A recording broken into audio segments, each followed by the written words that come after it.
ರಕ್ತಹೀನತೆ, ಕ್ಯಾಲ್ಸಿಯಂ ಕಡಿಮೆ, ಮನೆಯಲ್ಲೇ ಮದ್ದಿರುತ್ತೆ, ಅದನ್ನ ನೋಡಲ್ಲ.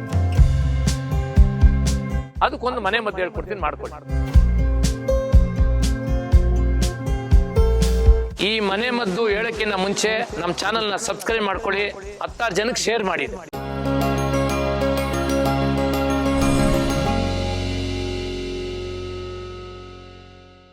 ಕೆಲವು ಜನಕ್ಕೆ ರಕ್ತಹೀನತೆ, ಕ್ಯಾಲ್ಸಿಯಂ ಕಡಿಮೆ, ಮನೆಯಲ್ಲೇ ಮದ್ದಿರುತ್ತೆ, ಅದನ್ನ ನೋಡಲ್ಲ. ಯಾಕಂದ್ರೆ ಅವ್ರಿಗೆಲ್ಲ ಮಾತ್ರೆ ಹಾಕೊಬೇಕು, ಟಕ್ಕಂತ ಒಳಗಡೆ ಹೋಗ್ಬೇಕು, ಅವ್ರ ಕೆಲಸ ಮಾಡ್ತಾ ಇರ್ಬೇಕು. ಮನೇಲಿ ಇರ್ತಕ್ಕಂಥ ಆ ವಸ್ತುಗಳನ್ನ, ಪದಾರ್ಥಗಳನ್ನ ತಗೊಂಡು ರಕ್ತಹೀನತೆ ಮತ್ತು ಐರನ್ ಕಮ್ಮಿ ಆಗೋದನ್ನ ರೆಡಿ ಮಾಡೋದು ಮಾಡೋಕ್ಕಾಗಲ್ಲ. ಯಾವುದ್ರಲ್ಲಿದೆ ಗೊತ್ತಾ? ನಮ್ಮ ನುಗ್ಗೆ ಸೊಪ್ಪಲ್ಲೈತೆ. ನುಗ್ಗೆ ಸೊಪ್ಪಂತ ಅದ್ಭುತವಾದ ಔಷಧಿ ಪ್ರಪಂಚದಲ್ಲಿ ಯಾವುದೂ ಇಲ್ಲ, ಗೊತ್ತಾ ನಿಮಗೆ? 300 ಕಾಯಿಲೆಗಳಿಗೆ ಮದ್ದಂತೆ. ನಾನು ಹೇಳ್ತಾ ಇಲ್ಲ, ಇದು WHO ಅವನು ಹೇಳಿರೋದು, ವರ್ಲ್ಡ್ ಹೆಲ್ತ್ ಆರ್ಗನೈಸೇಷನ್. ಅದ್ರ ಮುಂದೆ ಯಾವುದೂ ಇಲ್ಲ ಅಂತಾರೆ. ಬಟ್ ನಾವೇನು ಮಾಡ್ತೀವಿ? ಬರೇ ಮಾತ್ರೆ ಹಾಕುತ್ತೇರಿಕೆ, ನೀರು ಕುಡಿ, ಒಳಗಡೆ ಹೋಗಿ ಏನು ಮಾಡುತ್ತೋ ಗೊತ್ತಾಗಲ್ಲ ಅದು. ಬಟ್ ನುಗ್ಗೆ ಸೊಪ್ಪು ಎಂಥ ಅದ್ಭುತವಾದದ್ದು ಗೊತ್ತಾ? ಅದು ಸಿಂಪಲ್ ಕಣ್ರಿ. 2 ಕೈ ನುಗ್ಗೆ ಸೊಪ್ಪು ತಗೊಳ್ಳಿ. ಈಗೇನು ಮಾಡಿ, ಒಂದು ಬಾಣಲಿ ತಗೊಳ್ಳಿ. ಬಾಣಲಿಯಲ್ಲಿ 2 ಸ್ಪೂನು ಎಳ್ಳೆಣ್ಣೆ ಹಾಕಬೇಕು. ಎಳ್ಳು ತಿಲ್ಲ ಆಯಿಲು. ಕೆಲವು ಜನ ಹರಳೆಣ್ಣೆಲ್ಲಿ ಹಾಕ್ತೀರಾ. ಎಳ್ಳೆಣ್ಣೆ ಕ್ಯಾಲ್ಸಿಯಮು 100% ಒಳ್ಳೆಯದು ಎಲ್ಲದಕ್ಕೂ. ಎಳ್ಳೆಣ್ಣೆ, ಕಡಲೆಬೇಳೆ, ಉದ್ದಿನಬೇಳೆ, ಸಾಸಿವೆ ಎಲ್ಲ ಹಾಕಿ ಸ್ವಲ್ಪ ಒಗ್ಗರಣೆ ಥರ ಮಾಡ್ಕೊಳ್ಳಿ. ಅದ್ರ ಜೊತೆ ಈ 2 ಪೀಸ್ ಮಾಡಿರ್ತಿರಲ್ಲ, ಯಾವುದನ್ನ, ನಮ್ಮ ನುಗ್ಗೆ ಸೊಪ್ಪು, ಆ ನುಗ್ಗೆ ಸೊಪ್ಪನ್ನ ತೊಗೊಂಬಂದು ಸ್ವಲ್ಪ ಫ್ರೈ ಮಾಡ್ದಂಗೆ ಮಾಡಿ, ಆಮೇಲೆ ಇದನ್ನು ತೊಗೊಂಡೋಗ್ಬಿಟ್ಟು ಮಿಕ್ಸಿಗೆ ಹಾಕಿ ಅವ್ರು ಸ್ವಲ್ಪ ರುಬ್ಕೊಳ್ಳಿ. ಜಾಸ್ತಿ ನುಗ್ಬಾರ್ದು, ಚಟ್ನಿ ಟೈಪು ರುಬ್ಕೊಳ್ಳಿ. ಆಮೇಲೆ ನೆಕ್ಸ್ಟ್ ಒಗ್ಗರಣೆಗೆ ಹಾಕಿ. ಒಗ್ಗರಣೆ ಏನೇನು ಹಾಕ್ತೀರಾ? ಸಾಸಿವೆ, ಆಮೇಲೆ ಜೀರಿಗೆ, ನೀವೇನೇನು ಹಾಕ್ತೀರಾ ಎಲ್ಲ ಹಾಕ್ಕೊಳ್ಳಿ.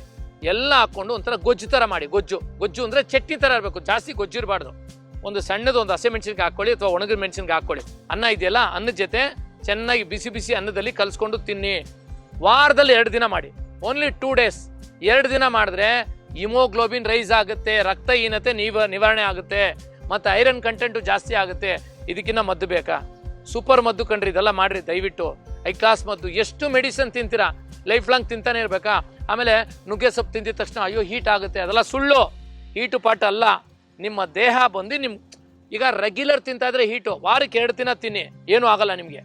ನಾ ಆ್ಯಕ್ಚುಲಿ ಬಂದು ಗರ್ಭಿಣಿ ಸ್ತ್ರೀಯರಿಗೆ 5 ತಿಂಗಳು ಇದ್ದಾಗ ನೀವು ಕೊಡೋದ್ರಿಂದ ಏನಾಗುತ್ತೆ, ಈ ಕ್ಯಾಲ್ಸಿಯಂ ಕೊಟ್ಟರೆ ಬೆನ್ನು ಮೂಳೆ ಎಲ್ಲ ಸ್ಟ್ರಾಂಗ್ ಆಗುತ್ತೆ ಮಕ್ಕಳಿಗೆ. ನಾವೆಲ್ಲ ಕೊಟ್ಟಿದ್ದೀವಿ.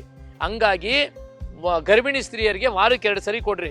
ಏನು ಹೀಟು ಆಗಲ್ಲ ನಿಮಗೆ, ಪೈಲ್ಸು ಬರಲ್ಲ, ಇನ್ನೊಂದು ಮಗು ಏನು ಹೊರಗಡೆ ಬರಲ್ಲ. ಆ್ಯಕ್ಚುಲಿ ಪಕ್ಕಾ ಕ್ಯಾಲ್ಸಿಯಂ ಇದು. ನುಗ್ತಾ ನಿಮಗೆ 7 ಆರೆಂಜು ತಿನ್ನೋದು ಒಂದೇ, 2 ಸ್ಪೂನು ನುಗ್ಗೆ ಸೊಪ್ಪು ತಿನ್ನೋದು ಒಂದೇ, ಅಷ್ಟು ಕ್ಯಾಲ್ಸಿಯಂ ಇದೆ. ಸೊ ಹಂಗಾಗಿ ನುಗ್ಗೆ ಸೊಪ್ಪು ಯೂಸ್ ಮಾಡಿ. ದೇಹಕ್ಕೆ ಒಳ್ಳೇದು, ನಮಗೂ ಒಳ್ಳೇದು, ನಿಮಗೂ ಒಳ್ಳೇದು, ಎಲ್ರಿಗೂ ಒಳ್ಳೇದು ಅಂತ ಹೇಳ್ತಾ, ನೀವು ತುಂಬ ಚೆನ್ನಾಗಿ ನಮ್ಮ ವಿಡಿಯೋವನ್ನು ವೀಕ್ಷಣೆ ಮಾಡ್ತಾ ಇದ್ದೀರಾ. ಅದ್ರ ಜೊತೆ ದಯವಿಟ್ಟು ನಮ್ಮ ಚಾನಲ್ನ ಸಬ್ಸ್ಕ್ರೈಬ್ ಮಾಡ್ಕೊಳ್ಳಿ. ಈಗ ನಾನು ಮನೆ ಮದ್ದು ಹೇಳಿದಾಗ ನಮ್ಮ ಚಾನಲ್ ಸಬ್ಸ್ಕ್ರೈಬ್ ಮಾಡ್ಕೊಂಡಿದ ತಕ್ಷಣ ನಿಮ್ಗೇನಾಗುತ್ತೆ, ನೋಟಿಫಿಕೇಶನ್ ಬೇಗ ಬರುತ್ತೆ. ಅದ್ರ ಜೊತೆಗೆ 10 ಜನಕ್ಕೆ ನೀವು ಶೇರ್ ಮಾಡ್ಬೋದಲ್ಲ. ಇಲ್ಲಿ ತನಕ ನಮ್ಮ ವಿಡಿಯೋವನ್ನು ವೀಕ್ಷಣೆ ಮಾಡೋದಕ್ಕೆ ಅನಂತ ಧನ್ಯವಾದಗಳು. ನಮಸ್ಕಾರ. ಪ್ರೀತಿ ಹರಡಲಿ, ಎಲ್ಲರೂ ಬಾಳಲಿ. Thank you.